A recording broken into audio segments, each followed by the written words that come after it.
Welcome to The Explainer. Have you ever just wished life came with a master manual?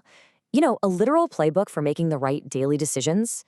Today, we're exploring a deeply universal human desire, that drive we all have for mastery and understanding over our incredibly complex daily lives. Throughout history, humankind has tried to gain this mastery through the power of reason, constantly searching for guidance. Well, we're going to unpack how the ancient biblical text, the book of Proverbs, addresses this exact pursuit. And as we'll see, this collection goes way, way beyond simple cliches.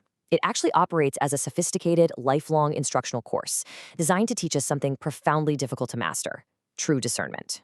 Okay, let's dive right into this with a fascinating, stark contradiction found right in the middle of this ancient text. These verses are sitting right side by side. Proverbs 26:4 tells us, "Do not answer a fool according to his folly, or you will be like him yourself." Seems like pretty solid advice, right? If someone's screaming and ranting, you just don't lower yourself to their level. But then you look immediately at the very next verse, Proverbs 26:5, and it says, "Answer a fool according to his folly, or he will be wise in his own eyes." Wait, what? This implies you absolutely must engage that person so they aren't left thinking their foolishness is somehow correct. So what does this all mean? How on earth can two completely opposite pieces of advice both be considered profound ancient wisdom? Well, the answer lies at the very heart of what biblical wisdom literature is actually trying to achieve. Resolving this paradox requires situational discernment. It requires us to figure out exactly which piece of advice applies in the specific, immediate situation we're facing. Real life just isn't a one-size-fits-all equation, you know? Sometimes your coworker desperately needs tough love and a direct response. Other times, the smartest move you can possibly make is to just walk away. This ancient text absolutely knows that. To understand how this works in practice, think about this brilliant analogy presented by Old Testament scholar Dr. Elaine Phillips. Think of a beautifully cut diamond. When you shine a light through it, entirely different colors and angles emerge depending on how you hold it. Well, each individual proverb operates just like a single facet of that diamond. It's a tiny, highly concentrated slice of truth. One single proverb can't possibly encompass the whole shebang of human nature. Instead, it catches one highly specific angle of life. You've got to actively turn the diamond, meaning consult different proverbs, to see the whole picture. But to turn that diamond effectively, we first need to define what we're actually looking for. Scholars Gordon Fee and Douglas Stewart define biblical wisdom beautifully. They call it the discipline of applying truth to life in the light of experience. Now, notice that word discipline. Wisdom doesn't just magically float into our brains while we sleep. It takes real hard work. And this gives us a critical insight into the concept of a fool, because in the context of this ancient text, biblical folly isn't about a lack of intellectual capacity or a low IQ. Actually, it's the active, stubborn rejection of instruction and guidance. The wise person stores up commands, while the fool simply crosses their arms and says, "No thanks, I know better." Now, what's really interesting is how Proverbs fits into the broader collection of ancient wisdom literature. Think of these books like a giant puzzle of universal human struggles. Job wrestles with the heavy burden of unjust suffering. Ecclesiastes confronts mortality and death head-on. Song of Songs navigates the ecstatic, complex world of love and marriage. But Proverbs? Proverbs is intensely practical. It's often been described as putting godliness into working clothes. It deals with us right where we are, when we drag ourselves out of bed early in the morning, or when we're sitting in traffic tempted by road rage. It is the absolute grit of everyday living. Dead a load of this number, 900. Historically, King Solomon is credited with immense wisdom. 1 Kings actually tells us he was a liberally educated man, a botanist, a scientist, who spoke 3,000 proverbs. That's enough wisdom to fill volumes. Yet, in the actual book of Proverbs, there are only slightly over 900 carefully curated sayings. So we aren't just reading a massive, unedited brain dump from a king. We're reading an incredibly refined, intentional collection. And the history of how that curation happened? It's literally a race against time across centuries. We go from King David to Solomon, and then, roughly 200 years later, to King Hezekiah. During Hezekiah's reign, the brutal Assyrian Empire was threatening to wipe out Jerusalem entirely. So in the face of losing their national and literary heritage, the men of Hezekiah meticulously compiled and archived Solomon's Proverbs. It's a lot like the deeply poignant archiving done by the Warsaw Ghetto community during World War II, who secretly buried their history in milk cans, knowing their demise was imminent. Hezekiah's scribes were doing the exact same thing, desperately preserving a threatened heritage to ensure this vital wisdom survived for us today. Okay, so to actually learn from this preserved text, we have to grasp the literary mechanics of ancient Hebrew poetry, because it's completely different from what we're used to.